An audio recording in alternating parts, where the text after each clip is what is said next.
ಶುಭೋದಯ ವೀಕ್ಷಕರೇ, ಈ ದಿನ ಒಂದು ವಿಶೇಷ ರೀತಿಯ ವಿಡಿಯೋ ಮಾಡೋಣ ಎಂದು ಹೊರಟಿರುವೆ.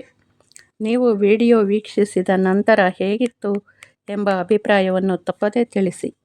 ನಾವು ಚಿಕ್ಕವರಿದ್ದಾಗ ಜಾತ್ರೆಯಲ್ಲಿ ಬರುತ್ತಿದ್ದ ಟೆಂಟ್ನಲ್ಲಿ ಸಿನಿಮಾ ನೋಡಿ 2-3 ದಿನ ಅಲ್ಲ, ಒಂದು ವಾರದವರೆಗೆ ಅದೇ ಗುಂಗಿನಲ್ಲೇ ಇರುತ್ತಿದ್ದೆವು.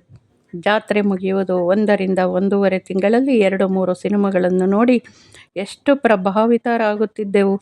ಸಿನಿಮಾ ಎಂಬುದು ಸಾಮಾಜಿಕ ಪ್ರಭಾವಿ ಮಾಧ್ಯಮ. ಆದ್ದರಿಂದ ಆಗಿನ ಕಾಲಕ್ಕೆ ಸಾಮಾನ್ಯವಾಗಿ ಎಲ್ಲರೂ ಡಾಕ್ಟರ್ ರಾಜ್ಕುಮಾರ್ ಅವರ ದೊಡ್ಡ ಅಭಿಮಾನಿಗಳು. ರಾಜ್ಕುಮಾರ್ ಅವರು ಯಾವುದೇ ಪಾತ್ರವಿರಲಿ, ಎಷ್ಟು ಲೀಲಾಜಾಲವಾಗಿ ಆ ಪಾತ್ರಕ್ಕೆ ಜೀವ ತುಂಬಿ ಅಭಿನಯಿಸುತ್ತಿದ್ದರೆಂದರೆ ನಮ್ಮ ಮನೆಯ ಒಬ್ಬ ಸದಸ್ಯರಾಗಿ ಬಿಡುತ್ತಿದ್ದರು. ಅವರು ಅಭಿನಯಿಸಿದ ಚಿತ್ರಗಳನ್ನು ನೋಡುವುದೆಂದರೆ ಎಷ್ಟು ಸಲ ನೋಡಿದರೂ ಬೇಸರವಾಗುತ್ತಿರಲಿಲ್ಲ. ನಾವು ಚಿಕ್ಕಂದಿನಲ್ಲಿ ನಮಗೆ ಮನೋರಂಜನೆ ಎಂದರೆ ಈಗಿನಂತೆ ಟಿವಿ, ಮೊಬೈಲ್ ಎಲ್ಲ ಇಲ್ಲ. ಕಪ್ಪು ಬೆಳಪು ಚಲನಚಿತ್ರಗಳು, ಅವುಗಳನ್ನು ನೋಡಲು ವರ್ಷಕ್ಕೊಮ್ಮೆ ಬರುವ ಜಾತ್ರೆಯನ್ನೇ ಕಾಯಬೇಕಿತ್ತು. ಬೆಂಚ್ ಮೇಲೆ ಕುಳಿತು ಖಾರ ಪುರಿ ತಿನ್ನುತ್ತಾ ಫಿಲಂ ನೋಡುವುದೆಂದರೆ ಅದೇ ಖುಷಿ. ವಾರಕ್ಕೊಮ್ಮೆ ರೇಡಿಯೋದಲ್ಲಿ ಭಾನುವಾರ 2:30ಕ್ಕೆ ಬರುತ್ತಿದ್ದ ಸಿನಿಮಾ ಆಡಿಯೋ ಕೇಳುವುದು ಅಭ್ಯಾಸ. ಅಲ್ಲದೆ 7:45ಕ್ಕೆ ಬೆಳಗ್ಗೆ ಸಂಜೆ ಚಿತ್ರಗೀತೆಗಳು ಭಾನುವಾರ ಮಾತ್ರ ಕೇಳುಗರ ಕೋರಿಕೆಯ ಮೇರೆಗೆ ಪ್ರಸಾರವಾಗುತ್ತಿದ್ದವು. ರಾತ್ರಿ 9ಕ್ಕೆ ಹಿಂದಿ ಹಳೆಯ ಚಿತ್ರಗೀತೆಗಳು ಒಂದಕ್ಕಿಂತ ಒಂದು ಚಂದ. ಅಲ್ಲದೆ ಸಂಜೆ 6:30ಕ್ಕೆ ಎ.ಎಸ್. ಮೂರ್ತಿಯವರ ಅರಳಿಕಟ್ಟೆ ಕಾರ್ಯಕ್ರಮ. ಒಂದೊಂದು ದಿನ ಒಂದೊಂದು ವಿಷಯದ ಬಗ್ಗೆ ಹರಟೆ ಹೊಡೆಯುವುದು ಎಷ್ಟು ಚೆನ್ನಾಗಿರೋದು, ಕೇಳುವುದೇ ಚಂದ. ಆ ಸಮಯಕ್ಕಾಗಿ ಕಾಯುತ್ತಿದ್ದೆವು. ಆ ದಿನಗಳೆಲ್ಲ ಕಳೆದು ಹೋದವು. ಹಿಂದಿನ ನೆನಪುಗಳನ್ನು ಮೆಲುಕು ಹಾಕುವುದೇ ನಮ್ಮಂಥ ಹಿರಿಯ ನಾಗರಿಕರ ಕೆಲಸವಾಗಿದೆ. ಕುಂತಲ್ಲಿ ನಿಂತಲ್ಲಿ ನೆನಪುಗಳು ಮಾತ್ರ ಉಳಿದಿರುತ್ತವೆ. ಸಿಹಿಯಾಗಲಿ ಕಹಿಯಾಗಲಿ ಅವು ನಮ್ಮ ಸ್ವಂತ ಅನುಭವಗಳು ಮಾತ್ರ. ಸಿನಿಮಾ ಪ್ರಪಂಚಕ್ಕೆ ಬಂದರೆ ಸಾಮಾಜಿಕವಾಗಿ ಕೃಷಿಯಲ್ಲಿ ಕ್ರಾಂತಿಯನ್ನೇ ಮಾಡಿ ಸಿನಿಮಾ ಇತಿಹಾಸದಲ್ಲೇ ದಾಖಲೆ ನಿರ್ಮಿಸಿದ ಚಿತ್ರ, ಅದುವೇ ಬಂಗಾರದ ಮನುಷ್ಯ. ಚಲನಚಿತ್ರರಂಗ ಕಂಡ ಅತ್ಯದ್ಭುತ ಅಮೋಘ ಚಿತ್ರ. ಸುವರ್ಣಾಕ್ಷರಗಳಲ್ಲಿ ಬರೆಯುವಂತಹ ಛಾಪು ಮೂಡಿಸಿದ ಚಿತ್ರ, ಅದುವೇ ಬಂಗಾರದ ಮನುಷ್ಯ. ಖ್ಯಾತ ನಿರ್ದೇಶಕರಾದ ಎಸ್. ಸಿದ್ದಲಿಂಗಯ್ಯನವರ ಚಿತ್ರ. ಕನ್ನಡ ಚಿತ್ರರಂಗ ಕಂಡ ಅತ್ಯುತ್ತಮ ನಿರ್ದೇಶಕರಲ್ಲಿ ಒಬ್ಬರು. ಸಾಮಾಜಿಕ ಕಳಕಳಿ, ಗ್ರಾಮೀಣ ಸೊಗಡಿನ ನೈಜ ಚಿತ್ರಗಳನ್ನು ಚಿತ್ರಿಸುವಲ್ಲಿ ಎತ್ತಿದ ಕೈ ಇವರದು. ಹಳ್ಳಿಗಳಲ್ಲಿ ಇರುವ ಜಾತಿ ಪದ್ಧತಿ, ದ್ವೇಷ, ಅಸೂಯೆ, ಅಹಂಕಾರ, ಶ್ರೀಮಂತಿಕೆಯ ದರ್ಪ, ಅದರ ಪರಿಣಾಮ ಇವುಗಳನ್ನು ತಮ್ಮ ಚಿತ್ರಗಳಲ್ಲಿ ಎತ್ತಿ ತೋರಿಸುವ ಜೊತೆಗೆ ಪ್ರೀತಿ, ಪ್ರೇಮ, ಹೊಂದಾಣಿಕೆ, ಅಲ್ಲದೆ ಇವರ ಚಿತ್ರಗಳಲ್ಲಿ ಎಲ್ಲಿಯೂ ಅಶ್ಲೀಲತೆಗೆ ಎಣೆ ಇಲ್ಲದಂತೆ ಒಂದು ಚೌಕಟ್ಟಿನಲ್ಲಿ ಚಿತ್ರಗಳು ಸಾಮಾಜಿಕವಾಗಿ ಯಶಸ್ಸನ್ನು ಪಡೆದಿವೆ. ಅಂತಹ ಆಯಾಕಟ್ಟಿನಲ್ಲಿ ರಚಿಸಲ್ಪಟ್ಟ ಚಿತ್ರವೆಂದು ಹೇಳಬಹುದು. ಈ ಚಿತ್ರ ಒಂದೇ ಚಿತ್ರಮಂದಿರದಲ್ಲಿ 2 ವರ್ಷಗಳ ಕಾಲ ಸತತವಾಗಿ ಯಶಸ್ವಿ ಪ್ರದರ್ಶನವನ್ನು ಕಂಡಿದೆ. ಇಷ್ಟು ಪ್ರದರ್ಶನಗಳನ್ನು ಕಂಡ ಮತ್ತೊಂದು ಕನ್ನಡ ಚಲನಚಿತ್ರ ಇಲ್ಲವೆಂದೇ ಹೇಳಬಹುದು. ಈ ಚಿತ್ರ ಮನೋರಂಜನೆಯ ಜೊತೆಗೆ ಒಂದು ಸಾಮಾಜಿಕ ಕ್ರಾಂತಿಯನ್ನೇ ಉಂಟುಮಾಡಿ ದಾಖಲೆಯನ್ನೇ ನಿರ್ಮಿಸಿದೆ. ಕೃಷಿ ಕ್ಷೇತ್ರದಲ್ಲಿ ರೈತರ ಜೀವನವನ್ನು ಬಿಂಬಿಸುವ ಚಿತ್ರ ಇದಾಗಿತ್ತು. ಪಟ್ಟಣದಲ್ಲಿ ಓದುತ್ತಿದ್ದ ಯುವಕನೊಬ್ಬ ಹಳ್ಳಿಯ ಜೀವನ ನಡೆಸುವ ರೀತಿ. ನಾಯಕನಾಗಿ ಡಾಕ್ಟರ್ ರಾಜ್ಕುಮಾರ್ ಅವರು, ನಾಯಕಿಯಾಗಿ ಭಾರತೀಯರ ಅಭಿನಯ ಕಣ್ತುಂಬಿ ಮನ ತುಂಬಿಕೊಳ್ಳಬೇಕಷ್ಟೆ. ಪಾತ್ರಗಳ ಬಗ್ಗೆ ಮಾತನಾಡಬೇಕಾದರೆ ಪದಪುಂಜಗಳೇ ಸಾಲದಾಗುತ್ತವೆ. ಚಿತ್ರದಲ್ಲಿ ಪ್ರಾರಂಭದಲ್ಲಿನ ಪ್ರಕೃತಿ ಸೌಂದರ್ಯ, ಹಾಡುಗಳು, ಜಿ. ಕೆ. ವೆಂಕಟೇಶ್ರವರ ಅದ್ಭುತ ಸಾಹಿತ್ಯ, ಪಿ. ಬಿ. ಶ್ರೀನಿವಾಸರವರ ಧ್ವನಿಯ ಹಾಡುಗಾರಿಕೆ, ಹಳ್ಳಿಯ ಬಡತನ, ಶಾಲೆ, ಕೂಲಿ ಕಾರ್ಮಿಕರು, ವಯಸ್ಸಾದ ಮುದುಕರು, ಮಕ್ಕಳ ಮೊಮ್ಮಕ್ಕಳ ಜೊತೆ ಅವರ ಒಡನಾಟ, ಹಳ್ಳಿ ಮಕ್ಕಳ ಜೀವನ, ಕಷ್ಟದಲ್ಲಿಯೇ ನೊಂದ ಜೀವಗಳು, ಸಾವು ನೋವು. ಹಳ್ಳಿಗಳಲ್ಲಿ ಒಂದು ಊರಿನಿಂದ ಮತ್ತೊಂದು ಊರಿಗೆ ಹೋಗಬೇಕಾದಲ್ಲಿ ಗಾಡಿ ಕಟ್ಟಿಕೊಂಡು ಮದುವೆಗಳಲ್ಲಿ ದಿಬ್ಬಣ ಸಾಗುತ್ತಿತ್ತು. ಹೀಗಿರುವಾಗ ಪಟ್ಟಣದಿಂದ ಓದು ಮುಗಿಸಿ ಒಬ್ಬ ಯುವಕ ತನ್ನ ಅಕ್ಕನ ಮನೆಗೆ ಖುಷಿಯಿಂದ ಬರುತ್ತಾನೆ. ನೋಡಿದರೆ ತನ್ನ ಅಕ್ಕನ ಮನೆಯಲ್ಲಿ ತನ್ನ ಭಾವನ ಸಾವು, ಅಕ್ಕನ ದುಃಖದ ಕಣ್ಣೀರು, ಊರಿನವರು ಸಹಕಾರ ಸಮಾಧಾನ ಮಾಡುವ ರೀತಿ. ಅಕ್ಕನ ಮಕ್ಕಳು ಪಟ್ಟಣದಲ್ಲಿ ಓದುತ್ತಿರುತ್ತಾರೆ. ಅವರಿನ್ನೂ ಚಿಕ್ಕವರು.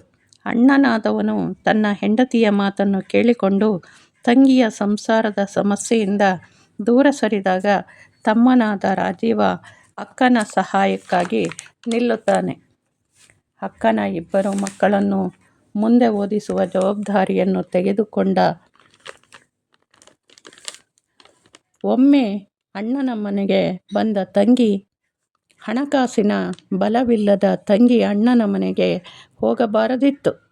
ಅಕ್ಕನ ಜಮೀನನ್ನು ಗುತ್ತಿಗೆದಾರರಿಂದ ಬಿಡಿಸಿಕೊಳ್ಳಲು ಬಂದ ನಾಯಕನಾದ ರಾಜೀವನ ಮಧ್ಯೆ ದೊಡ್ಡ ಜಗಳವಾಗುತ್ತದೆ. ಕೆಸರು ಗದ್ದೆಯಲ್ಲಿ ಒಬ್ಬರಿಗೊಬ್ಬರು ಹೊಡೆದಾಟ. ನಂತರ ಹಳ್ಳಿಯ ಅಕ್ಕಪಕ್ಕದ ಜಮೀನಿನವರು ಸೇರಿ ಜಗಳ ಬಿಡಿಸಿ ನಂತರ ಜಮೀನನ್ನು ಗುತ್ತಿಗೆದಾರನಿಂದ ಬಿಡಿಸಿಕೊಡುತ್ತಾರೆ.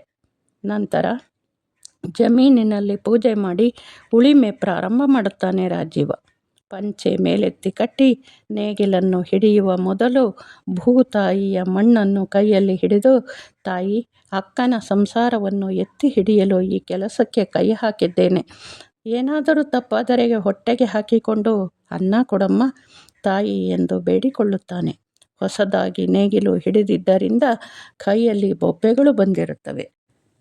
ಅದನ್ನು ನೋಡಿ ಅಕ್ಕ ಅಳುತ್ತಿರಲು, ಕೈ ಕೆಸರಾದರೆ ಬಾಯಿ ಮೊಸರು ಎನ್ನುತ್ತಾನೆ. ನಂತರ ಸರ್ಕಾರಿ ಜಮೀನನ್ನು ಕೊಂಡುಕೊಳ್ಳುತ್ತಾನೆ. ಅಲ್ಲಿ ಬರೀ ಕಲ್ಲು ಬಂಡೆಗಳೇ ತುಂಬಿರುತ್ತವೆ. ಅವುಗಳನ್ನೆಲ್ಲ ತೆಗೆದು ಸ್ವಚ್ಛ ಮಾಡುವಾಗ ಊರಿನವರು ಈ ಬರಡು ಜಮೀನಿನಲ್ಲಿ ಕೃಷಿ ಮಾಡುವುದು ಅಸಾಧ್ಯವೆನ್ನುತ್ತಾರೆ. ಆಗದು ಎಂದು ಕೈಕಟ್ಟಿ ಕುಳಿತರೆ ಸಾಗದು ಕೆಲಸವು ಮುಂದೆ. ಮನಸೊಂದಿದ್ದರೆ ಮಾರ್ಗವೂ ಉಂಟು ಕೆಚ್ಚದೆ ಇರಬೇಕೆಂಬ ಹಾಡನ್ನು ಯಾವ ಕನ್ನಡಿಗನೂ ಮರೆಯಲು ಸಾಧ್ಯವಿಲ್ಲ. ನಾಯಕಿಯಾದ ಭಾರತಿಯವರ ಅಭಿನಯ, ಹುಡುಗಾಟ, ಚಿತ್ರದಲ್ಲಿರುವ ಹಾಡುಗಳು ಒಂದಕ್ಕಿಂತ ಒಂದು ಚೆನ್ನ. ರಾಜೀವನಿಗೆ ಅಕ್ಕನ ಮಕ್ಕಳ ಭವಿಷ್ಯದ ಚಿಂತೆ. ಸರ್ಕಾರದ ಜಮೀನು ಕೊಂಡುಕೊಳ್ಳಲು ಅಕ್ಕನಿಗೆ ಇದ್ದ 2 ಎಕರೆ ಜಮೀನಿನ ಜೊತೆ ಅವನು ಮನಸ್ಸು ಮಾಡಿದಾಗ ಆ ಭೂಮಿಯಲ್ಲಿ ಏನೂ ಬೆಳೆಯೋದಿಲ್ಲ, ಬರೀ ಕಲ್ಲಿನಿಂದಲೇ ತುಂಬಿದೆ ಎಂದು ಬುದ್ಧಿ ಹೇಳುತ್ತಾರೆ ಊರಿನ ಜನ. ಜಮೀನಿನಲ್ಲಿ ದೇವರ ದಯೆಯಿಂದ ಈ ಜಮೀನಿನಲ್ಲಿಯೇ ಏನು ಬೇಕಾದರೂ ಬೆಳೆಯಬಹುದು. ಆಗದು ಎಂದು ಕೈಕಟ್ಟಿ ಕುಳಿತರೆ ಕೆಲಸ ಸಾಗದು ಎಂಬ ರೈತರ ಬಾಳಿನ ಜೀವನದ ಸಾರ್ಥಕತೆ ಈ ಹಾಡಿನಲ್ಲಿ ಅಡಗಿದೆ. ಟ್ರ್ಯಾಕ್ಟರ್ನಿಂದ ನೆಲ ಸಮ ಮಾಡಿಸಿ, ದೊಡ್ಡ ಬಂಡೆಗಳನ್ನು ಸಿಡಿಸಿ, ಶ್ರಮವಹಿಸಿ ವ್ಯವಸಾಯಕ್ಕೆ ಯೋಗ್ಯವನ್ನಾಗಿ ಮಾಡಿ, ಬೋರ್ವೆಲ್ ಹಾಕಿಸಿ, ಗದ್ದೆಯನ್ನಾಗಿ ಪರಿವರ್ತಿಸಿ, ಭತ್ತದ ಬೆಳೆಯನ್ನು ಮೂಟೆಗಳನ್ನು ಹೊರುವಾಗ ರಾಜೀವನ ಮುಖದಲ್ಲಿರುವ ನಗೆಮುಖ. ಸ್ನೇಹಿತನನ್ನು ನೋಡಲು ಬೆಳಗಾಂಗೆ ಹೊರಟು ನಿಂತ ರಾಜೀವ ನಂತರ ದ್ರಾಕ್ಷಿ ತೋಟ ಮಾಡಿ ಒಳ್ಳೆಯ ಬೆಳೆ, ಒಳ್ಳೆಯ ಮನೆ ಕಟ್ಟಿ ಅಕ್ಕನ ಸಂಸಾರ ಒಂದು ಹಂತಕ್ಕೆ ಬಂದ ಮೇಲೆ ಅಕ್ಕನ ಮಕ್ಕಳ ವಿದ್ಯಾಭ್ಯಾಸದಲ್ಲಿ ಪ್ರಗತಿಯನ್ನು ಕಂಡು ಸಂತೋಷಗೊಳ್ಳುತ್ತಾನೆ. ಕೆಂಪು ಸೀರೆಯನ್ನುಟ್ಟ ನಾಯಕಿಯನ್ನು ಗೂಳಿಯೊಂದು ಅಟ್ಟಿಸಿಕೊಂಡು ಬಂದಾಗ ಮನೆಯ ಕೆಲಸದವನಾದ ಚಾಮಯ್ಯ ನೋಡಿ ಹೊಡೆದು ಓಡಿಸುತ್ತಾನೆ. ಒಮ್ಮೆ ರಾಜೀವ ನಾಯಕಿಯ ಜೊತೆ ಜಾತ್ರೆಗೆ ಕುದುರೆ ಗಾಡಿಯಲ್ಲಿ ಹೊರಡುತ್ತಾನೆ. ಹಳ್ಳಿಯ ಜಾತ್ರೆ ರಥೋತ್ಸವ. ರಥವನ್ನು ಎಲ್ಲ ಭಕ್ತರು ಸೇರಿ ರಥ ಎಳೆಯುವ ದೃಶ್ಯ. ಭಕ್ತಿಯಿಂದ ನಮಸ್ಕರಿಸುವ ಜನ. ಜಾತ್ರೆಯಲ್ಲಿ ಒಂದು ರಂಗಮಂದಿರದಲ್ಲಿ ನಡೆಯುವ ನಾಟಕ. ನಾಟಕದಲ್ಲಿ ತಾವೇ ಅಭಿನಯಿಸಿದಂತೆ ಕನಸು ಕಾಣುವ ಯುವ ಪ್ರೇಮಿಗಳು. ಕರಾವಳಿಯ ದೃಶ್ಯ. ಬಾಳೆಂಬ ಕಡಲಲ್ಲಿ ನಾನು ಕಂಡೆ ಬಂಗಾರದ ಹೆಣ್ಣು ನೀನು. ಈ ರೀತಿ ಹಾಡು ಮುಂದುವರಿಯುತ್ತದೆ. ಜಾತ್ರೆಯಲ್ಲಿ ಹಳ್ಳಿಯ ಜಾನಪದ ನೃತ್ಯಗಳಾದ ಹುಲಿವೇಷ, ಕೀಲುಕುದುರೆ, ಕೋಲಾಟ ಮುಂತಾದ ಕಲೆಗಳು ಕಂಡುಬರುತ್ತವೆ. ಸ್ವಲ್ಪ ದಿನಗಳ ನಂತರ ರಾಜೀವನಿಗೆ ಮದುವೆಯೂ ಆಗುತ್ತದೆ. ನಂತರ ಅಕ್ಕನ ಮಗನಾದ ಕೇಶವನಿಗೆ ರಾಜೀವನ ಬಗ್ಗೆ ಮತ್ತೊಂದು ವಿಷಯ ಪರಿಚಯದವರಿಂದ ತಿಳಿದಾಗ ಮನಸ್ಸಿನಲ್ಲಿ ಸಂಶಯ ಉಂಟಾಗುತ್ತದೆ. ಹಣಕ್ಕೋಸ್ಕರ ರಾಜೀವನ ಬಗ್ಗೆ ಸಂಶಯದ ಮಾತನಾಡುತ್ತಾನೆ. ಇದರಿಂದ ನೊಂದ ರಾಜೀವ ತೋಟದ ಹತ್ತಿರ ಯೋಚನೆಯಲ್ಲಿ ಮುಳುಗಿದ್ದ.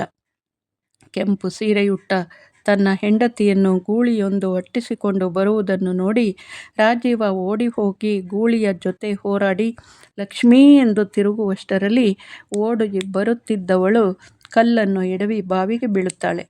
ಸಹಾಯಕ್ಕಾಗಿ ಕೂಗಿದರೂ ರಾಜೀವ ಬರುವಷ್ಟರಲ್ಲಿ ಪ್ರಾಣ ಹೊರಟು ಹೋಗಿರುತ್ತದೆ. ಚಿಂತೆಯಲ್ಲಿ ರಾಜೀವನಿಗೆ ಏನೋ ತೋಚದಂತಾಗುತ್ತದೆ.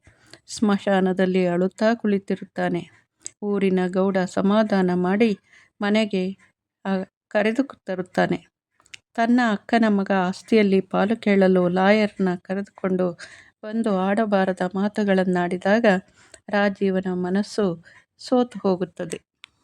ಉಟ್ಟ ಬಟ್ಟೆಯಲ್ಲಿ ಕಾಲಿಗೆ ಚಪ್ಪಲಿಯನ್ನು ಹಾಕದೆ ಬರಿಗಾಲಿನಲ್ಲಿ ಮನೆಯಿಂದ ಹೊರಟವನು ಜಮೀನಿನ ಹತ್ತಿರ ಹೋಗಿ ಭೂತಾಯಿಗೆ ನಮಸ್ಕರಿಸಿ, ಇಷ್ಟು ದಿನ ನನ್ನ ಅಕ್ಕನ ಸಂಸಾರವನ್ನು ಅನ್ನ ಕೊಟ್ಟು ಕಾಪಾಡಿದ ತಾಯಿ ನೀನು, ಮುಂದೆಯೂ ಹಾಗೆ ಕಾಪಾಡು ಎಂದು ಕೈಯಲ್ಲಿ ಮಣ್ಣನ್ನು ಹಿಡಿದು ನಮಸ್ಕರಿಸಿ ಅಲ್ಲಿಂದ ಹೊರಟ. ರಾಜೀವನ ಹುಡುಕಾಟ ನಡೆಸುತ್ತಾರೆ. ಒಂಟಿಯಾಗಿ ಊರೇ ಬಿಟ್ಟು ಹೊರಟವನಿಗೆ ಜಗತ್ತೇ ಒಂದು ಮನೆ. ಎಲ್ಲಿಗೆ ಹೋಗೋದು, ಏನು ಮಾಡೋದು ಏನು ಗೊತ್ತಿಲ್ಲ, ನಡೆಯುತ್ತಲೇ ಇರುತ್ತಾನೆ. ಇಲ್ಲಿಗೆ ಕತೆ ಮುಗಿಯುತ್ತದೆ. ಟಿ. ಕೆ. ರಾಮರಾವ್ ಅವರ ಕಾದಂಬರಿ ಆಧಾರಿತ ಕಥೆಯಾದರೂ ಚಿತ್ರಕಥೆ ಎಲ್ಲಿಯೂ ಬೇಸರ ತರಿಸದೆ ಕುತೂಹಲ ಹಾಗೂ ಪಾತ್ರಧಾರಿಗಳ ಅಮೋಘ ಅಭಿನಯ ಎಷ್ಟು ದಿನಗಳವರೆಗೆ ಕಣ್ಣಿಗೆ ಕಟ್ಟಿದಂತೆ ಇರುತ್ತದೆ. 1972ರಲ್ಲಿ ತೆರೆ ಕಂಡ ಈ ಚಿತ್ರವನ್ನು ಯಾರು ಚಿತ್ರಮಂದಿರದಲ್ಲಿ ವೀಕ್ಷಿಸಿದ್ದೀರಾ ತಿಳಿಸಿ. ಆ ಕಾಲಕ್ಕೆ ಕೃಷಿಯಲ್ಲಿ ಸಾಮಾಜಿಕ ಕ್ರಾಂತಿಯನ್ನುಂಟು ಮಾಡಿದ ಚಿತ್ರವಿದು. ನಿಮ್ಮ ಅಭಿಪ್ರಾಯವನ್ನು ತಪ್ಪದೆ ತಿಳಿಸಿ. ಈ ಚಿತ್ರದ ವೀಕ್ಷಣೆಯ ವಿವರಣೆ ನಿಮಗೆ ಇಷ್ಟವಾದಲ್ಲಿ ಲೈಕ್ ಮಾಡಿ, ಇಲ್ಲದಿದ್ದಲ್ಲಿ ಕಾಮೆಂಟ್ ಬಾಕ್ಸಲ್ಲಿ ತಮ್ಮ ಅಭಿಪ್ರಾಯಗಳನ್ನು ಬರೆಯಿರಿ. ಸ್ನೇಹಿತರೊಂದಿಗೆ ಶೇರ್ ಮಾಡಿ. ಧನ್ಯವಾದಗಳು.